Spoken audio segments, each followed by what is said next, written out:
Hello, my name is Kirk Borger, and I am the director at the Riverview Public Library. Today we have Mr. Ferdinand Fieg, who is a veteran of the United States Navy during World War II, and he was also a Riverview City Councilman for 6 years, and we'll also be talking about that. So thank you for coming in today. Thank you, my pleasure. First, I'd like to start off, where and when were you born?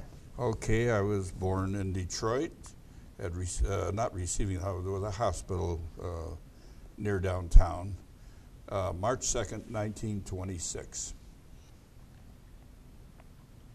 What were your parents' occupations, and how many siblings did you have? Well, I was really raised by a widowed mother. My dad had been in World War I. He was a cook in the Army, and but later he was committed for life at Eloise. For the rest of his life. No, I understand that, but why? What medical condition did he have? I'm trying to think of the name of it. Was it Parkinson's? Yeah, I think you had mentioned Parkinson's yeah, before. I think I mentioned it there. Yeah, and my mother took training as a bookkeeper, and that's what she worked as at the U.S. Rubber Company in Detroit. How long did she work there? She worked there probably about 10 years, I would say. And then there was a guy that came in that does the, well, anyway, she helped him. And he liked her work, so when he went off to examine other books in other places, why she went with him. So he was very fine, thought she was a very fine worker. What did your dad do before he was hospitalized? My dad and my mother opened a business in Highland Park, taking the linens from hospitals and having them cleaned and repaired and then sent off. But when he was committed, they had to give up their business. And so she took training as a bookkeeper at that time.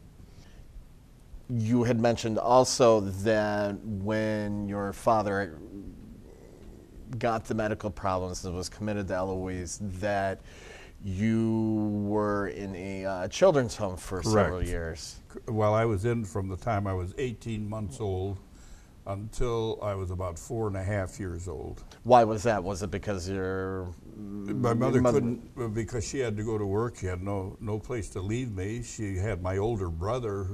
He was 4.5 years older than me, so she was in a rooming house, and the lady that had the rooming house, could take care of him, but she didn't want to take care of a baby in diapers. Right.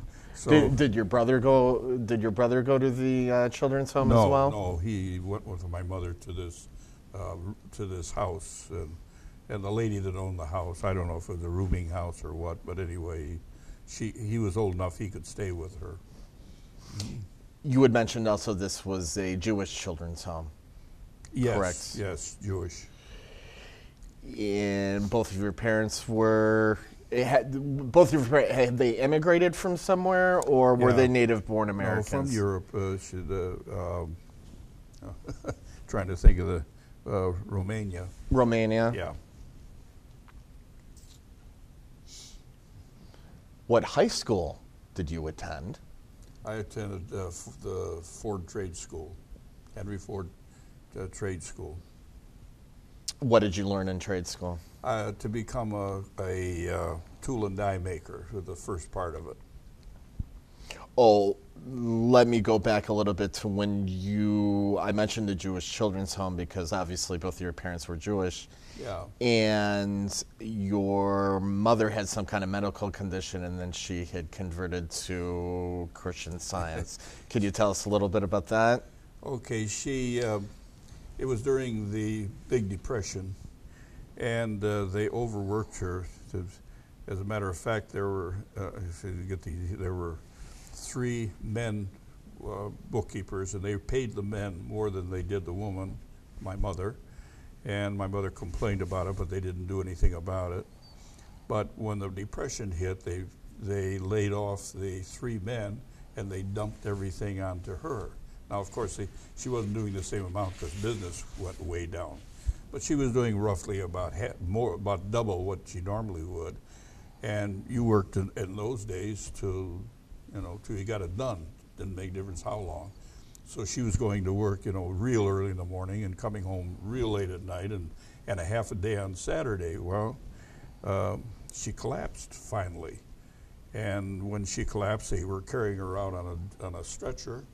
And the guy was patting her hand, saying, "Now, Mrs. Fieg, if you're not back in 3 days, we have to replace you with somebody. In other words, you're fired." There was no provision for if any anybody collapses. illness or sickness. Yeah. So that's when she turned to Christian Science. Oh, you said you went to Henry Ford Trade School. Correct. When did you graduate from there? I graduated from there in the second year of World War II. That would be 1942 or 43. I can't remember now. I think it's 43, if I'm not mistaken. Yeah. And is that what you were doing before you entered the military, as you were in trade school? Yeah. As soon as I graduated, I went right down and enlisted, and I arrived in boot camp on my 18th birthday. Why did you choose the Navy to enlist in? Pardon? Why did you choose the Navy? I wanted to go in the Air Force, but they wouldn't accept me. There's one eye was a little off, and I didn't like the other thing. But I always loved the water. When I lived in Detroit, I always wanted to go over to Belle Isle because I could be near the water. So I went to the Navy, and they accepted me. I asked this of anybody, any Marines or any people who were in the Navy. I always ask them, could you swim before you entered the service? What's that again? Could you swim? Oh, yeah. I eventually became a lifeguard, and I actually taught swimming before I went at the YMCA over here on Jefferson.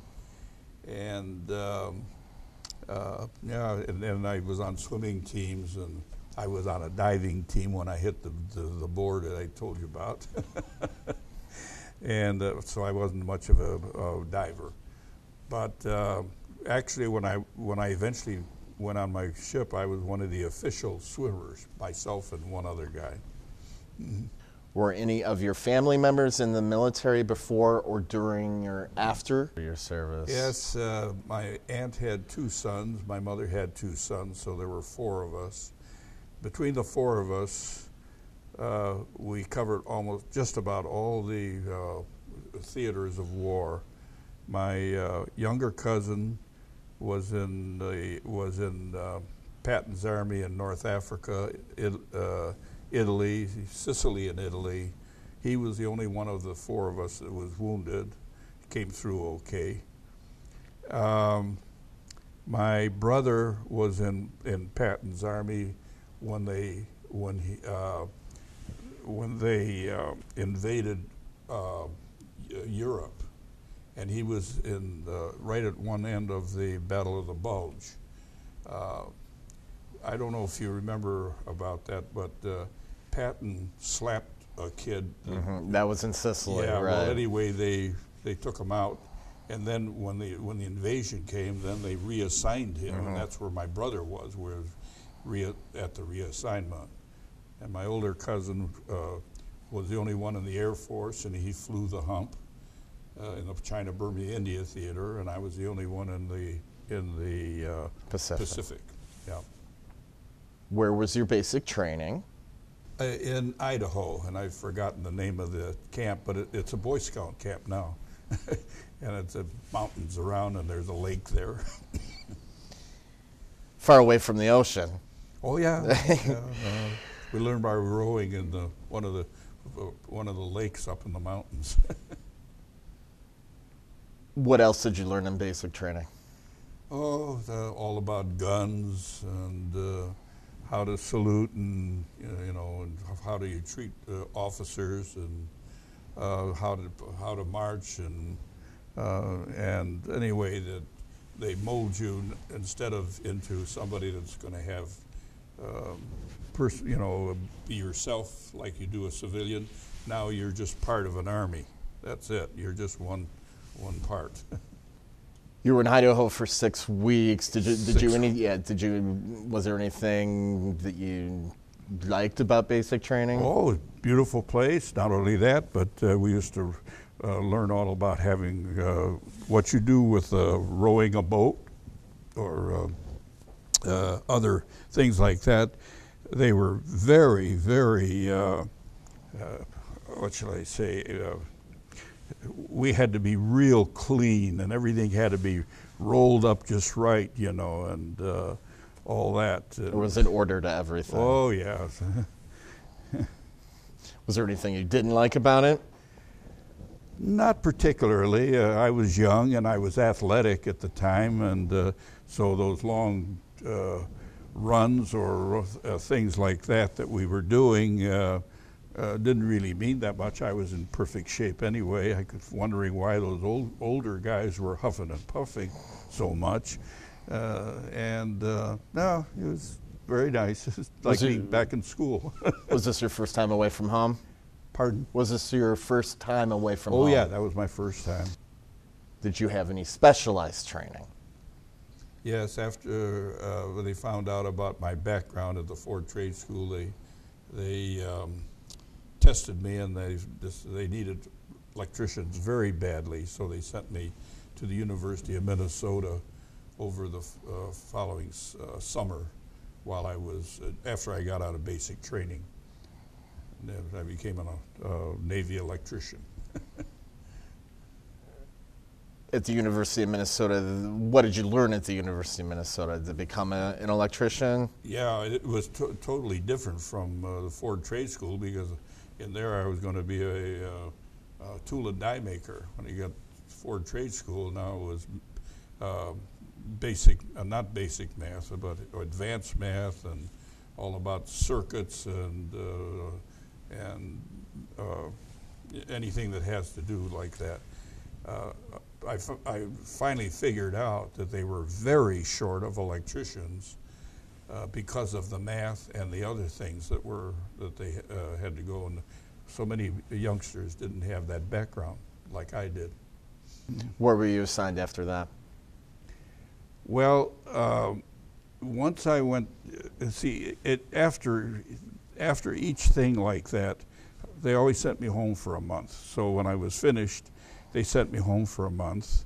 And then after that, they put me on a train, and I went to the West Coast. And they were in harvest time, so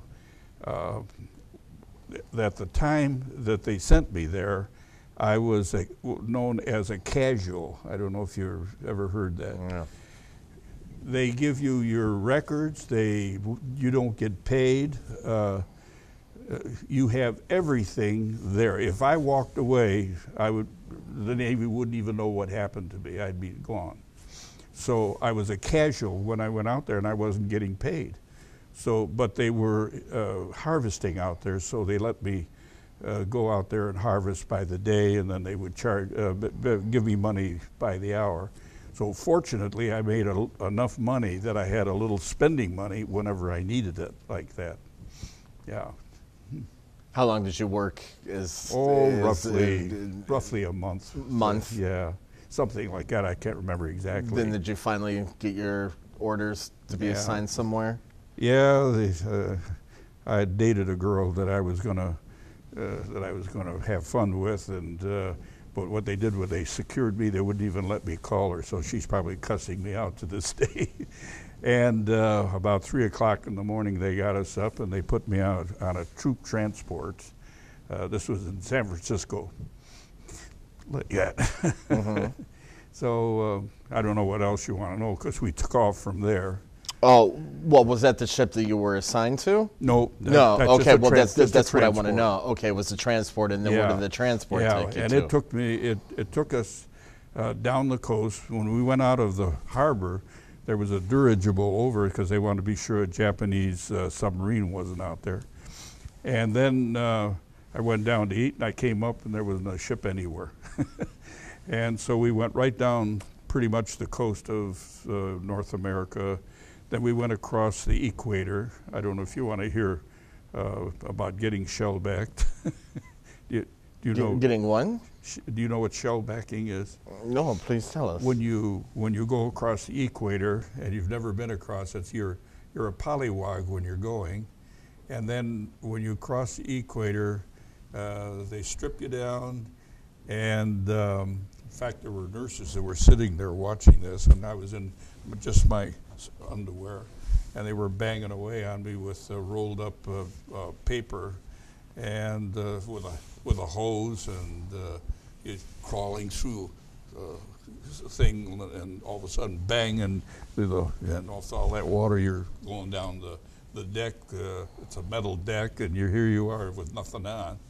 Eventually, they put you on a tub with a chair, and they said, "What are you?" And I said something about I'm in the Navy, and I got dunked. my head right below the water and everything. "What are you?" Anyway, I did that 3 times. Finally, I realized. I said, "I'm shellbacked," and I'm not a small guy, but this guy picked me up like I was nothing, and I went down a chute. They had water going, and I was going a mile a minute towards a steel rail, and I thought, if I hit that thing with my head, my head's going to wind up. And just before I got there, they threw life jackets and everything else. That was my brakes. And I still have my shellback card. I got it in my wallet. And but I found out that officers were done differently, but enlisted men, they got banged. And the captain of the ship had never been shellbacked. So they get the person who's the oldest one, the farthest back. It turned out to be a black cook. And so he was sitting there, and he doesn't have a shirt on, and it's on the equator, and it's hot, but you had to kiss his belly button. That's now you're shellbacked. And if it ever happens that I have to go across the equator, I'm going to do the banging. Yeah. You could do the hazing to somebody else. Yeah, everybody, even officers, like I said, that the captain of the ship had never been shellbacked. He had never gone across the equator. But of course, they didn't do that to the officers, only to the enlisted men. Yeah. So, when you're south of the equator, where do you go after that? Okay, once we did that, because most of the war was in the southern Pacific over towards Asia, we came into New Guinea, and right at the end of New Guinea, there's a harbor. If you look real carefully, like the ship went in, and I was Port Moresby? Pardon? Port Moresby? I don't know what the name of the place well, was. that's like the largest place in New Guinea. I'm just... You've been there? No, I have not, but I'm just assuming that that's where you went. Anyway, I was for a month, and then after that, I kept asking, well, I'm sorry, they assigned me my ship. And here, show here. Show your jacket. That's it right there, subchaser. See, I wasn't a rated Tell us what all that stands for. SC stands for subchaser. Electrician's mate, second class, I eventually became. Yeah, that's my initials. Okay, Ferdinand Fieg. And I didn't know what a subchaser was. How big of a ship was it? It was 115 feet long, wooden hulled. It's a long story about when they started building them and what for and all that stuff like that. But the Navy still isn't very proud of it. And you rarely hear anything about wooden hulled subchasers, but we have a history too. So anyway, I kept waiting for it there for a whole month, and then they finally put me on another troop ship and sent me up the northern coast of New Guinea. And New Guinea, if you look on the map, is divided, Dutch New Guinea and Australian New Guinea. And the camp was right where the north part of that goes. They stuck me there for another month. And I'm thinking, why are they sending me out here like this? I'm still not getting paid, like you know. And oh, you're still not getting paid at this point? Oh no, I'm not getting any mail either. Yeah, because when you're traveling as a casual, you're a nothing. You got your own orders and everything else. So finally, I said, "Wait a minute! I've been talking to I believe it was the Australian Navy. Anyway, and they have an officer, a naval officer, that's in charge of these places. So I went over to the Dutch, I think it was, and I said, "How come I was assigned 2 months ago and I can't find my ship?" So that guy looked on the chart. Oh, your ship is up in the Philippines. So I went back to the Australian and I said, "Where's my ship?" And as usual, he would give me a long glass to look like that. But even if I saw it, I wouldn't know what it would look like. And I said, "Put it away. It's up in my ship is up in the Philippines." Oh, okay. We'll send you up to. If I hadn't done that, I think I'd still be down there with the long glass looking for my ship. And when was World War II? So anyway, they put me on a LCVP. No, it's a landing craft. It's I can't remember what the thing is, but anyway, then we went up to where my ship was in the Philippines. Mm-hmm. You finally got to your ship. Yeah, you want to hear more? Okay. Yeah, I went in there and I asked a guy that was driving by in a truck, and he had stopped there, and I said, "Where's the receiving station?" And he busted out laughing, and he said, "You see those hills over there?" He said, "There's Japs over there." In other words, this place isn't secured yet. I had no place to sleep, so believe it or not, I slept in a cemetery that they had already planted bodies. I said, "You guys are dead and I'm half dead, so what the heck, we'll sleep together." So I did that for 4 days, and I didn't sleep there the other 3 days. There was anti-aircraft, a 90 millimeter anti-aircraft gun there, and there was they had a bunk, and whoever wasn't on duty, they slept there. So they let me sleep there. And finally, I found my ship going across the harbor. It was on about the third or fourth day. At 3 o'clock in the afternoon, I got aboard the SC-737, like going home. And 53 letters. And fortunately, I had my money being sent to my mother, except for a little expense money. So I got the little expense money that I had arranged for, and now I was aboard my ship.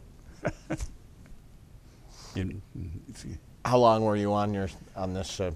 For the rest of the war? Well, for the rest of the war, which was about 9 months, and then I was on for another 3 months. So actually a whole year, because I was right at the end of the war, and 9 months of that was in waters, that were at war, and then 3 months after that. Then they decommissioned the ship after that, put me on another transport, and brought me home. How many people were in the crew? The crew was 25 men, enlisted men, and 3 officers. And the highest rating usually was about a Lieutenant JG. What's JG stand for? That's a junior grade. Yeah. Yeah. What were the typical duties of a subchaser? Could you describe? It was originally done in World War I because German subs were going into our harbors and sinking ships right in the harbor. So it was originally intended just to secure the harbor so the subs couldn't go in. They usually they didn't operate alone. They were usually in packs, just like the subs were. But they had a lot of things that could not be adapted for Second World War. They had gasoline engines, which they couldn't go that far. In World War II, they had to put diesels in because they were going all the way across the Pacific Ocean. Matter of fact, it's the smallest ship that went across the Pacific Ocean under its own power in the entire war, World War II. Yeah.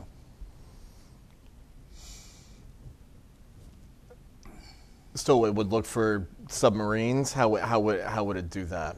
How's that? Your ship would look for submarines. How would it do that? Oh, it had we had sonar and radar, and so we would ping harbors. When I say ping, that's ping. The sonar, yes. You've seen it in the movies, you know. Mm-hmm. That was us, and we actually didn't. Our ship, unfortunately, was somewhat a little slower than most of them, and so we didn't get to chase many submarines. They could actually do faster underwater than what we could. How fast could your ship go? 17 knots was the top speed. We cruised at 12 knots, but we had diesels on there, and we could go for about 2,500 miles without refueling. In fact, my ship was built in New England, went down the intercoastal waterway and down to the Panama Canal, went through the Panama Canal, then they got into a convoy and they went all the way over to Australia. What were your duties? I was the only electrician on board. And you know, in the service they say, don't ask anybody what they do and find out what they do, because you'll wind up doing it. Well, there was a nice guy that used to repair the refrigerator. Ship was so small and there was so much vibration, the line going to the refrigerator was constantly breaking. And so what you have to do is a whole series of things that took about 3 hours repairing it, and then you have to charge it and so forth like that. So guess what? When the motor mech that took care of the refrigerator went home, and this is now getting kind of late in the war, guess who had to repair the refrigerator? You did. You got it.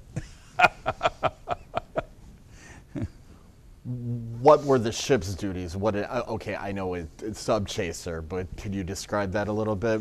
What exactly would the boat do? Well, this was an unusual sub chaser because it had been built early in the war. There were 460 that were built. It's a long story about sub chasers. They were actually built originally in World War I, not this ship, but sub chasers, because when World War I started, the Japanese submarines were coming right into the harbor and sinking ships right in our harbor, on our eastern harbor. So Roosevelt, that later became president, was Secretary of the Navy. So he and somebody else got together and they designed this ship in World War I, and they operated only on the East Coast. It's the same ship that was there in World War I, except that the war was out in the Pacific, and the gasoline engines simply were not, it wasn't possible to have those.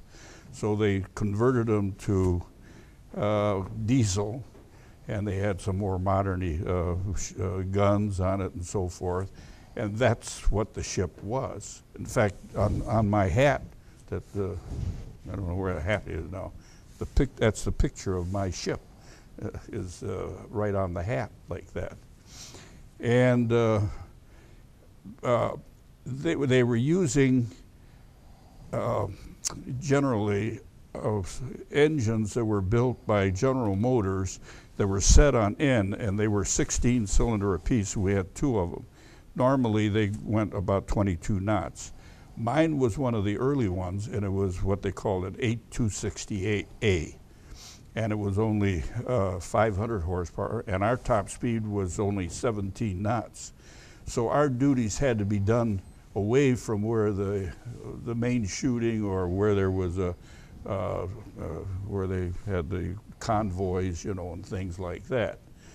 So mostly using our ground to ping the harbor mouths, be sure no submarines get in there, and where they have to have some ship that has to go real slow, we would convoy it like that. And a couple of days before I came aboard the ship, a Japanese bomber had bombed the harbor, but he didn't see the ship because it was so small. And he was going to go out, and when you turn, you know, it's very vulnerable. So there was a little hill at the end, and he was going to go around the hill real low. And our 40 millimeter gun, which was the main gun, could only shoot single shot. You see, it was actually not operating properly. Okay, so the plane came over our ship, and we're like the monkey with the one, you know, with the one note, you know, in the commercial. Okay, boom, and it went right up through the middle of the front part of the ship, but it kept flying. So we thought, oh, geez, it just went through. And he went around, and there was a freighter over here, and he came around, and it went right in the water, about 25 feet before it got to that. So we realized we got the pilot. Wow. And we got, what should I say, recognition for having shot a plane down. Shot down. Yeah, and that was painted on the side of the ship. That happened before I got on board, though, about 2 days. What were your duties? I was the only electrician on board. We only had 25 men and 3 officers. So I was the only electrician, and my official duties were to maintain and see that the 2 generators keep operating. The batteries, that we had 4 batteries on each generator, and see that they were maintained, and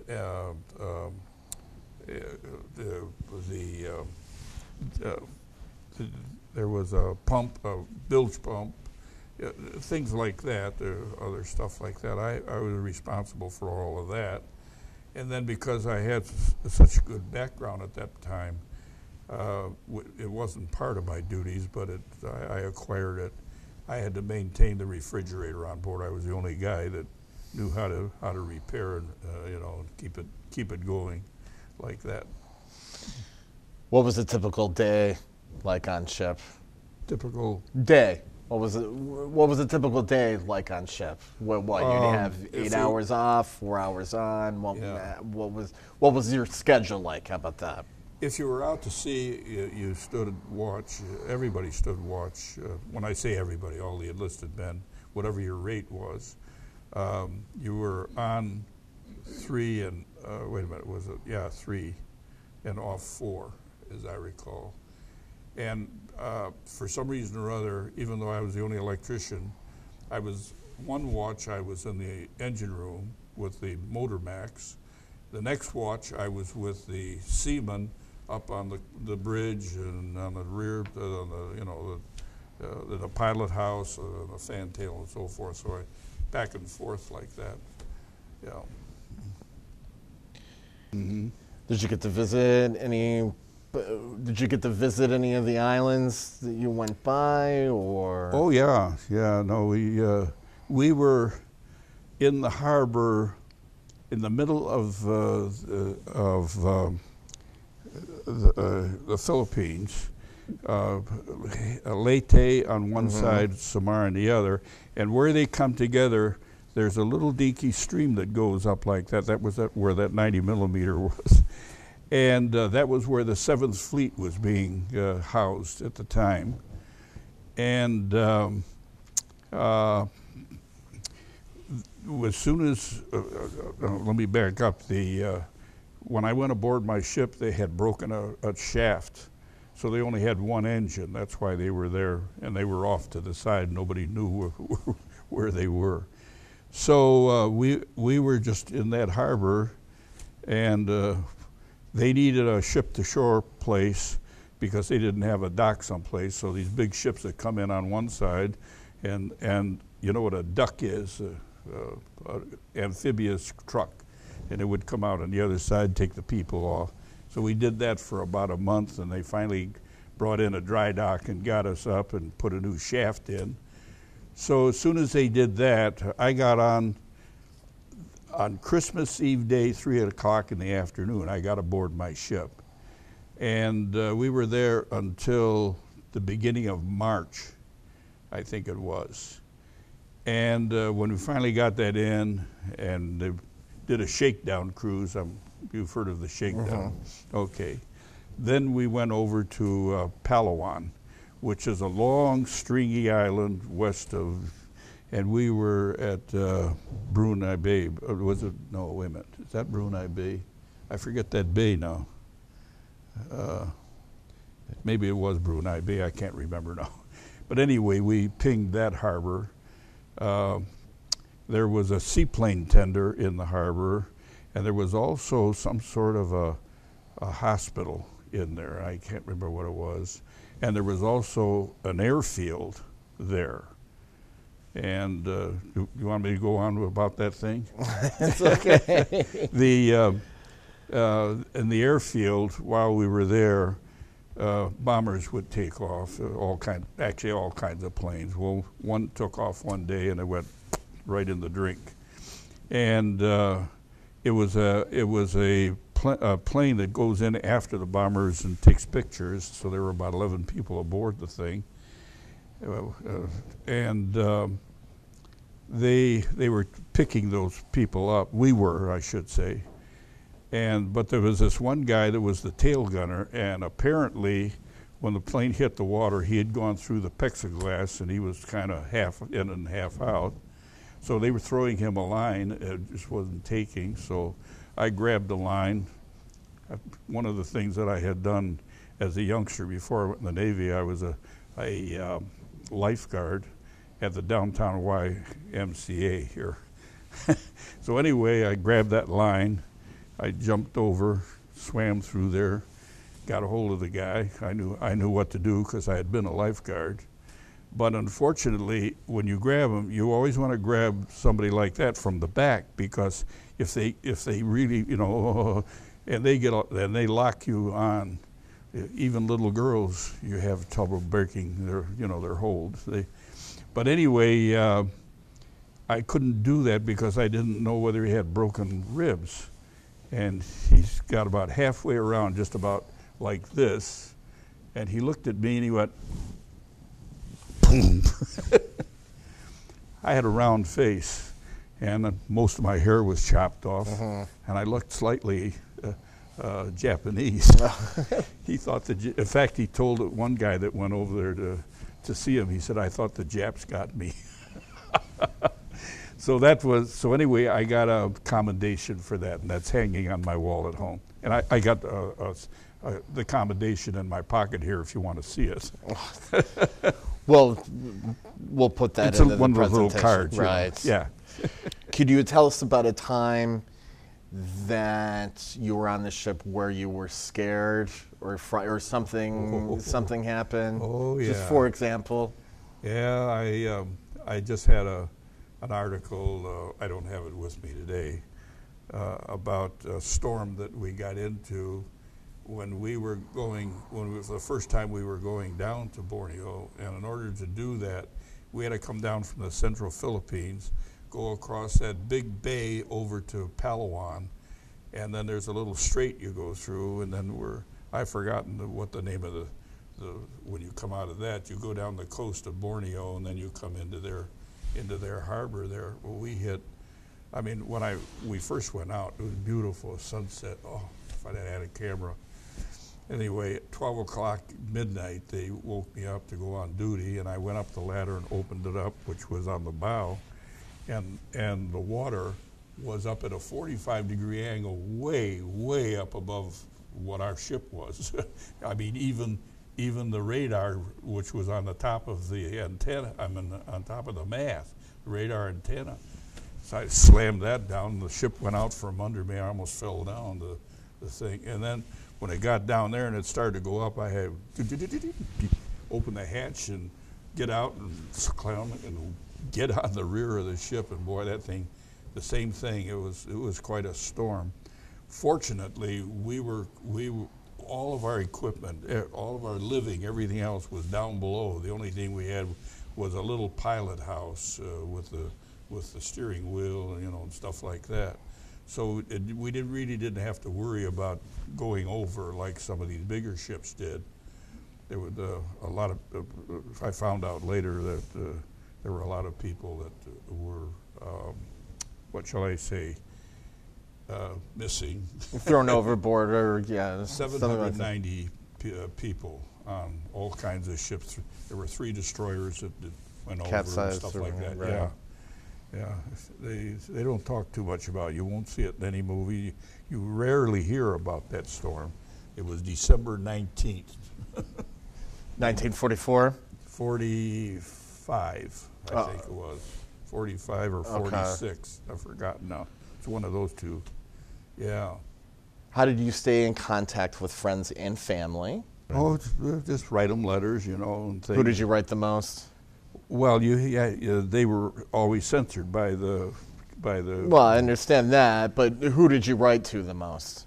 Oh, I had a girlfriend at home, and there were guys I played basketball with when I was in school, and relatives, other close relatives like that. When and where did you find out you were going home? When we decommissioned the ship in December, the war had been over since September 3rd, I think it was signed. And so we were about 2 or 3 months out there, and then at the end of December they decommissioned the ship, and I went to a receiving station, and because I was an electrician and they were short of electricians, it took about, I would say, roughly 3 or 4 months, or maybe 5 months, before they put me on a ship, and I got home actually on Good Friday. And then they still wouldn't discharge me, apparently because so I had to stay, go out to the base, Grosse Ile base here, until May 31st. That's when I finally got discharged. Why wouldn't they discharge you? Because they were short of electricians. In case they needed one, they wanted like that. Where was the ship decommissioned? It was decommissioned, let's see, where did they decommission it?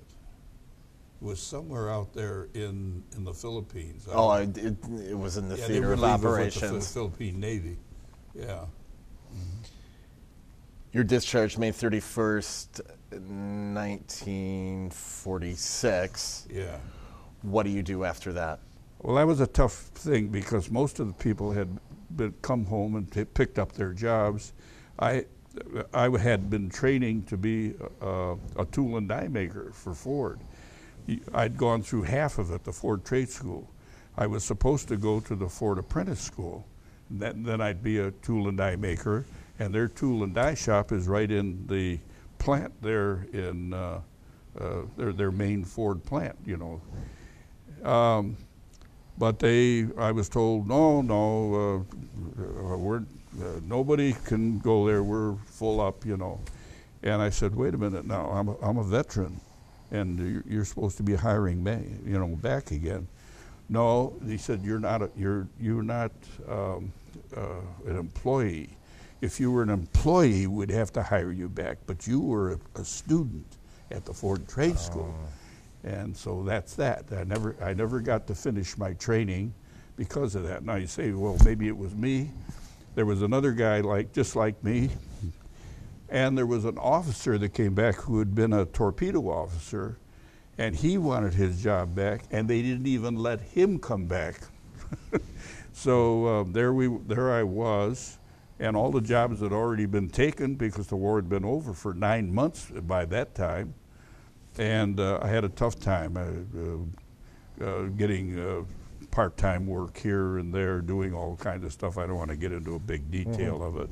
And finally, after I finally got I had to go back and get my high school diploma, and then I was going to college. And when I got enough credits in the college, I got certified, and I was substitute teaching because at that time I was getting $18 a day to substitute teach, which was very good. Yeah. Where did you substitute teach? Just about any subject, because I had such a background. I was always interested in politics and things. Remember that first assignment, I was teaching government, and most of the time I was teaching shop classes because there were so few shop teachers at that time, and you know, electricity, machine shop. I had all my background covered all that. Even auto shop. One time when I was supervising these guys to how to put it up on a hoist, and I turned around to put the air on, and the kids ran out the back door and down to the local malt shop. I turned around, there was nobody there. There were the three guys were in the car that went up, and they were reading comic books. They were going to show me, see, substitute teacher, he's no good. Did you become a full-time teacher? Oh yeah, I became a full-time teacher. I found out that was where my talent lie. I did all kinds of things, pumping gas at a gas station, and all kinds of things like that.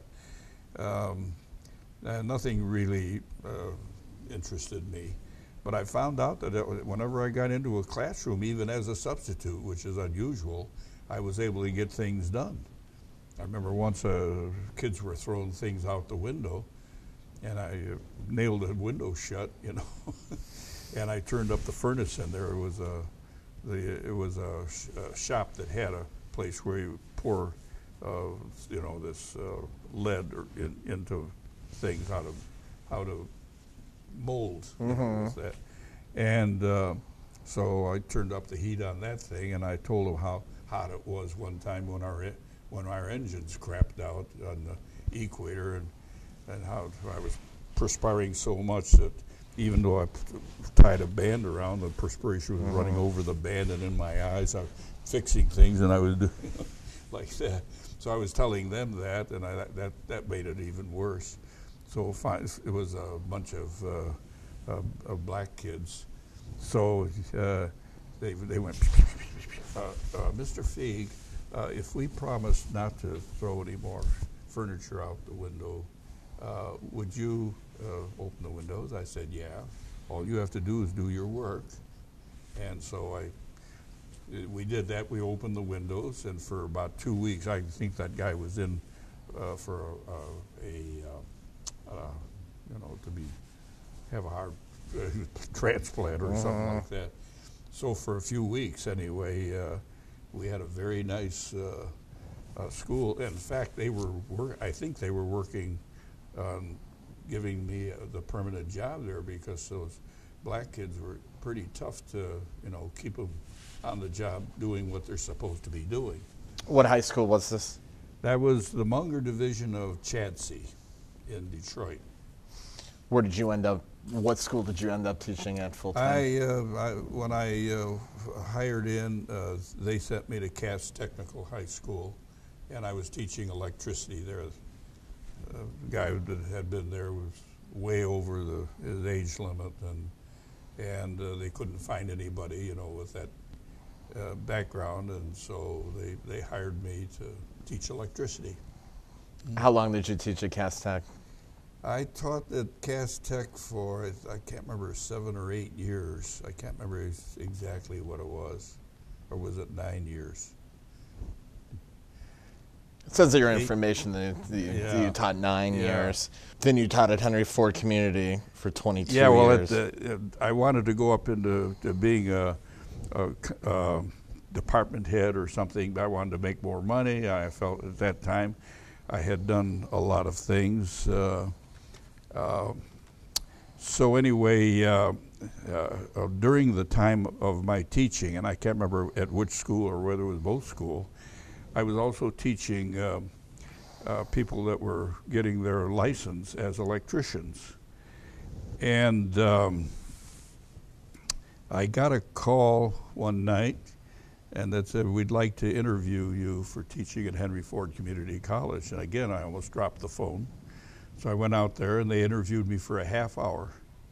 One guy turned to the other, there were two of them there, and he said, yeah, this is the guy we're looking for. And it turns out that one guy was an electrician, one guy was a counselor or something that taught electricity. Anyway, the two of them were having trouble getting together on what was required, and they had already interviewed a number of people, and they couldn't agree on anyone. So finally, I was contacted, and when they found out that I had, this background as a tool and die maker and as an electrician, it covered everything that they were looking for. It's a long story on how they did that. They only interviewed me for a half hour. They said, you're hired. And that's it. And I taught there for 22 years, successfully. Successfully? Yeah. How many children do you have? I have three. Three? Do they live in the area? Pardon? Do they live in the area? No.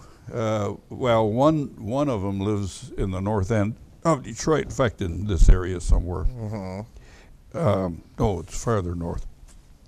I live on Grosse Hill, and she was up in the Birmingham area, and two of them are in New Jersey. Yeah. Mr. Fieg, you were also on Riverview City Council for 6 years. What years were you on City Council? And what do you remember from that experience? I'm sure Riverview has changed a lot from then and now. And could you describe some of the changes that you see? And also tell us about some of the things that you did on City Council. It's hard to do that because I had helped Jim Jones when he was running for mayor. I've forgotten where I met him, but he. I remember that I was there. Jim Jones was running against some other guy. Anyway, I interviewed the other guy, and he was, without getting into a lot of detail, he wasn't worth it. I interviewed Jim Jones, and he came over with a great big briefcase. He had been in politics a long time. He worked for Detroit Edison, and his job was with Edison was acquiring land and stuff, that stuff. Now he was running for mayor for the first time, and after interviewing him, I said, "I'm with you, buddy. You're my man." So he was already well established, and so he told everybody in town, "Vote for Mr. Fieg."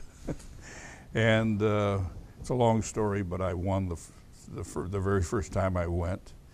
And Riverview had just become a city. It was a township, and it had only become a city 2 years before that.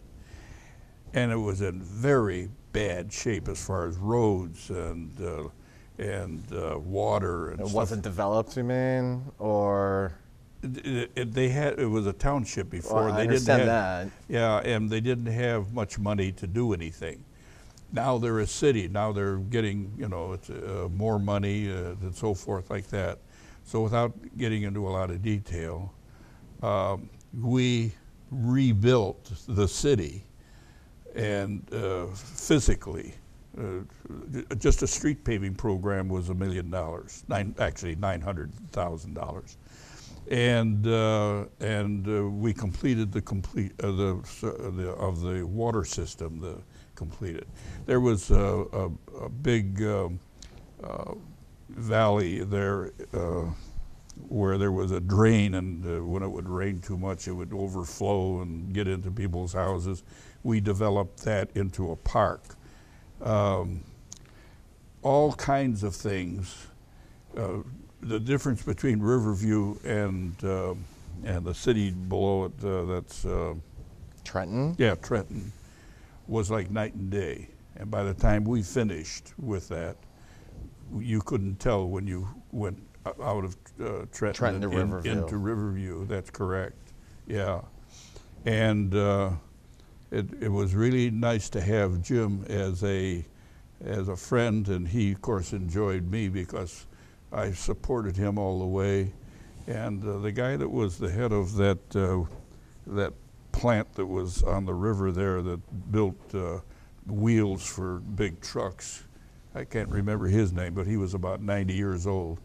And anyway, the three of us had to fight off some of the people that come in, you know, that were trying to be typical politicians, or you know, and we had to fight them off. But I would say that our administration was completely clean.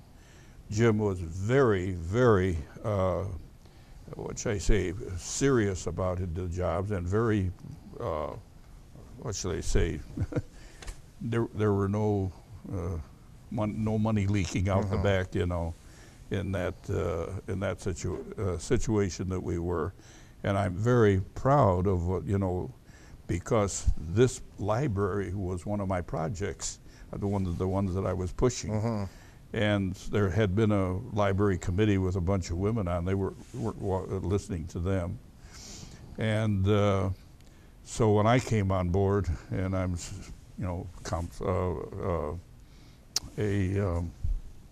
with my background, you know, they finally listened to me. I don't know just when it was, but it was successful. It was the first building was dedicated in 1966. I don't think it was this building. I think it was no, not this building, but it was. Yeah. Yes. Yeah, that's right. Right. Over on 4th Street there. How do you think the service impacted your life? And if there's one thing you wanted to tell people that you learned from the military, what would it be? I would say that's a kind of a group of things. That when you are in a position, what you're supposed to be doing, do it. Don't start draining money off, you know, and so forth like that. Be honest and be forthright. And I know that a lot of people really, really enjoyed having Jim Jones and the three of us, that old gentleman, I can't remember his name now, and myself, and they really appreciated the way everything came up. Their property was worth more. They didn't have to worry about money being drained out of the back door, you know, and so forth like that. Well, also, could you tell people what's one thing you would tell people about your military experience? The military is pretty much the same thing. The only thing is, I learned some things about the military, because when I was in this country, everything is yes sir, you know, and when you went out of the country, they're playing poker. They're too busy playing poker. And without getting into a lot of detail, there were times when, like for instance, the gun that would only shoot single shot, all it had to be done when we're in the harbor is send it over and have it worked over, so you go boom, boom, boom, instead of boom, boom. And of course, I'm not an officer, you know, I'm just another enlisted man. And I would say, what are you going to do if, you know, if we suddenly get into a fight with some Japs? And he just looked at me. He didn't even answer me. He just turned around. Let's say I'll bid, and that was the end of it. That was the end of it. If you got a job to do it right, and do it, you know, as though, you know, that's your favorite and everything else like that, and do it for as cheap as you can get it done, and that's that. Right, because in this case, in the military, I mean, if if the job's not getting done, then lives can be lost. So that kind of I surprises me. found it was a little looser when you Than got when we out fit of the there. country, and that really bothered me because everything, all the training I had had at the Ford Trade School, you know, and later on, it just really bothered me. All right, Mr. Fieg. Well, thank you for coming in today, and thank you for your service to our country, and I appreciate it very much. My Thank you. pleasure. My pleasure. Thank you.